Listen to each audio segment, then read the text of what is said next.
How do you guys manage to squeeze down anything after 6 o'clock at night? I don't understand. I just finished eating that salad and I am so full. I probably can't eat till tomorrow at 6:30. Man, I'm stuffed. Anyway, hope you guys had a good weekend. For me, every day's a weekend when you love what you do. I can't tell the difference between Wednesday and Saturday. It's all the same. You like that video, huh? A lot of people, the old memories.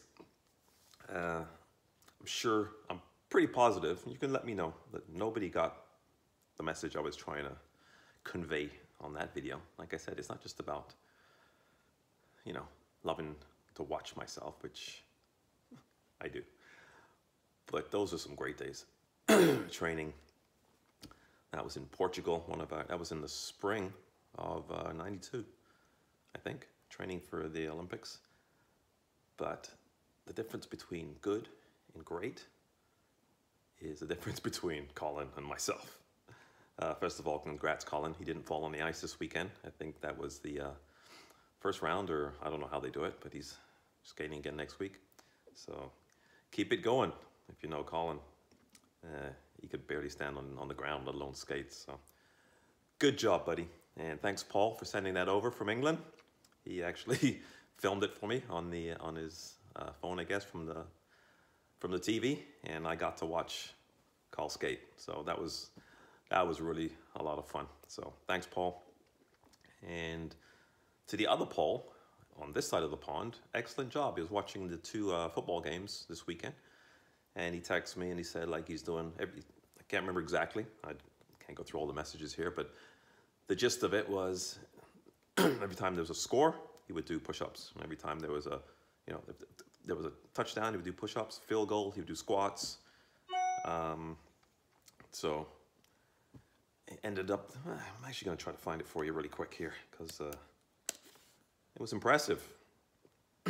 It was impressive, my friend. So let me see if I can find it real quick. I'm not boring you guys to death. There we go, Paul.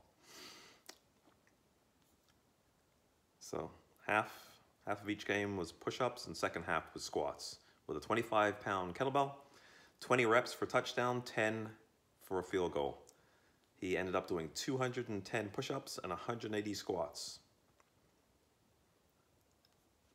See how probably wasn't that easy, but he was there watching the football game anyway, so why not get a little movement in? You're not supposed to sit that long anyway. So that is what you need to do. If you can do that throughout the day with different things motivate different people, that was absolutely perfect. I'm so happy for Paul, and I'm glad he started doing that. And I just got to keep that up. Maybe with TV shows, like I said, what I used to do with commercials, I'd get down and do 25 sit-ups or 25 push-ups. And when the commercials are finished, you sit down and you'll watch your show. Not a big deal. So that's the way to do it.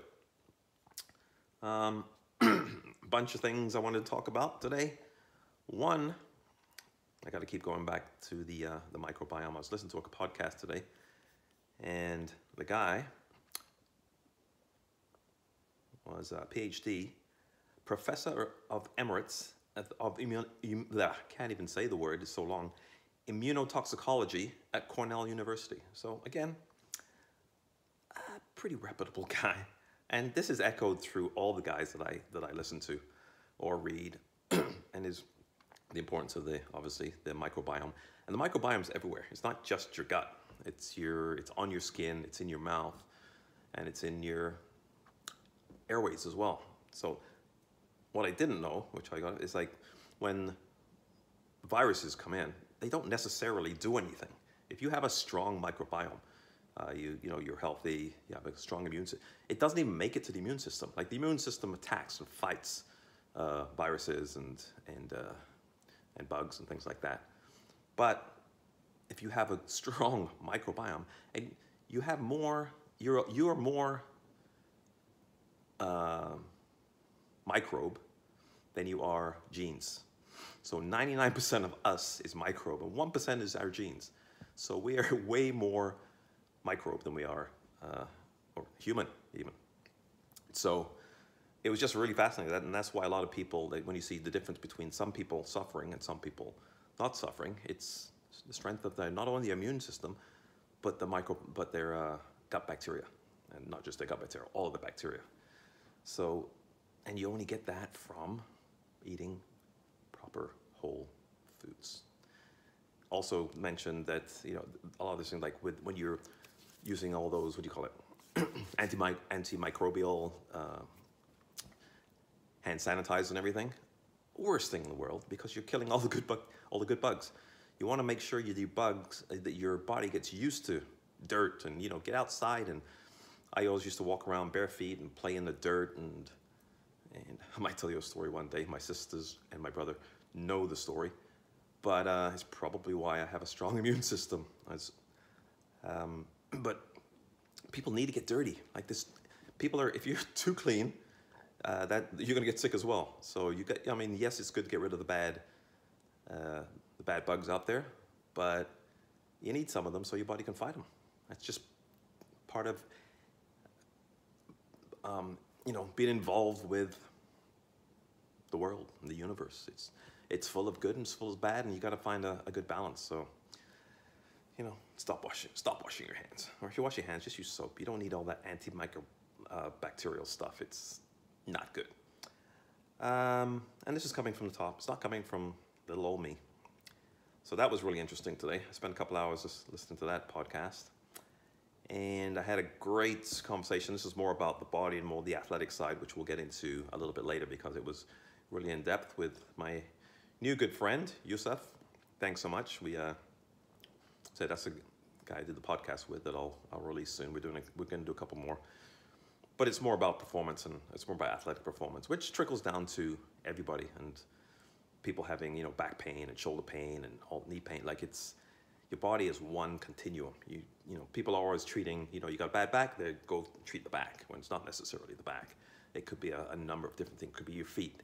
It could be your hips. Like, it's really very, very complicated, and it's way over my head. So I try to get involved with the experts, guys who know it. So I'm really looking forward into talking more. And once I understand it better, I'll relay that on to you. But what else do we have? We have Arlene, you're so cute. She used to run the 400, used to come last. I used to come last all the time. That's probably why I did hurdles, because I couldn't win anything else. So good for you, but look where you are now. You're first. So perseverance. I always tell parents, put your kids in sports, you learn a lot, and you may become successful in something else. So way to go for sticking in there, hun, and plugging away and finding other ways to be the best.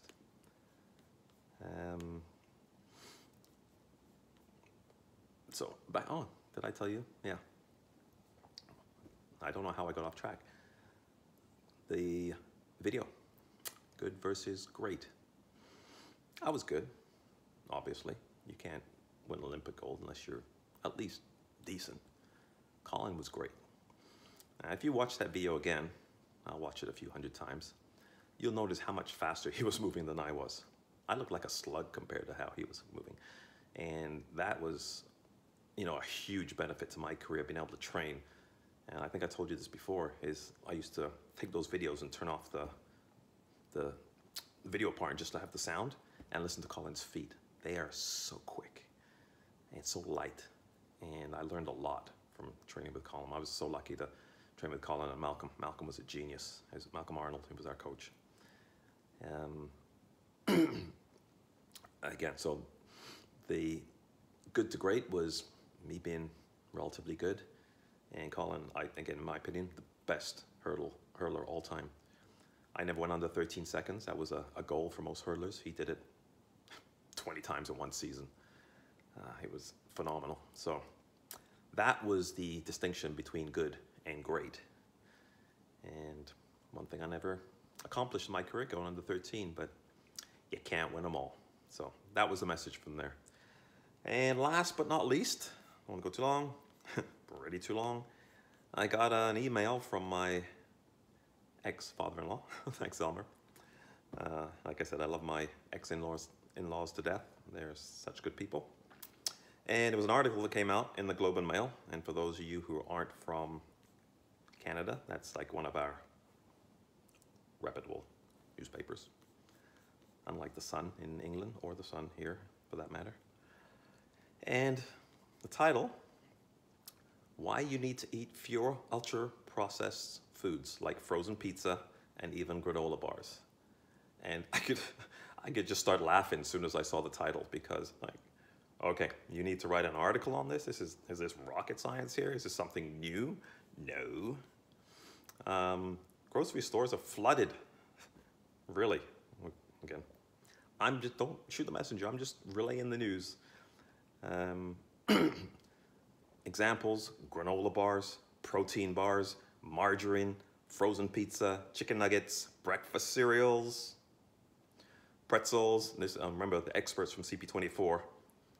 Have your Special K in the morning. Moron.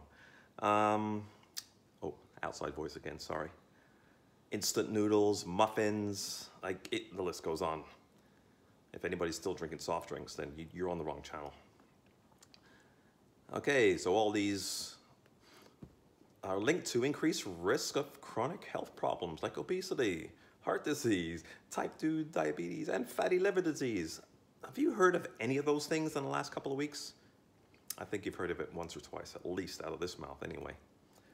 And now, findings in Italy and a study said that these foods should be limited.